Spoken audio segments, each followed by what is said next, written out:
Hello, and thanks for tuning in. Dealing with expense reports can feel like a maze, especially when you're the one in charge of giving the green light. Today, we're cutting through the complexity and showing you the simple steps to approve expenses right inside Expensify. By the end of this video, you'll be an approval pro, ensuring your team gets reimbursed quickly and accurately. Let's dive in. Once you log into Expensify, look for the Tasks section on your dashboard. This is your command center for anything needing your attention, including expense reports awaiting approval. Click on Reports under the Tasks menu. This will bring up a list of all reports submitted to you.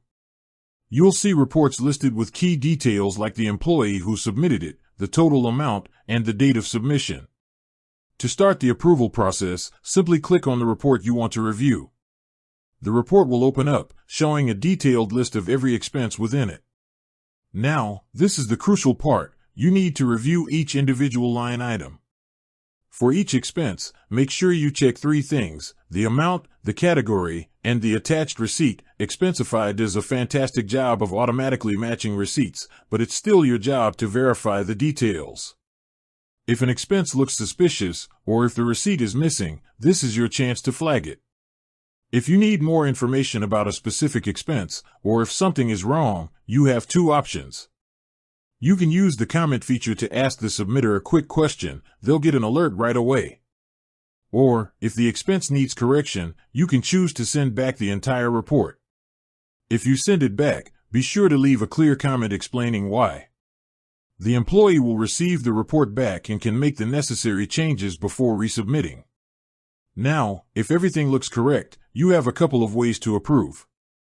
If you want to approve every expense one by one for an extra detailed review, you can do that by clicking Approve on each line item. However, the fastest way is to approve the entire report at once. Scroll to the top or bottom of the report. If all expenses meet your company's policy, click the large Approve button. Once you click Approve, the report moves to the final stage, processing or reimbursement, depending on how your company has set up its accounting integration. Congratulations, you've completed your part. The employee will be notified and will be one step closer to getting their money back. And that's all there is to it. Approval in Expensify is designed to be quick and easy, allowing you to focus on the bigger picture. Remember, regular, timely approvals keep your team happy and your books accurate. If you found this video helpful, give it a thumbs up and subscribe for more tips on streamlining your business processes. See you next time.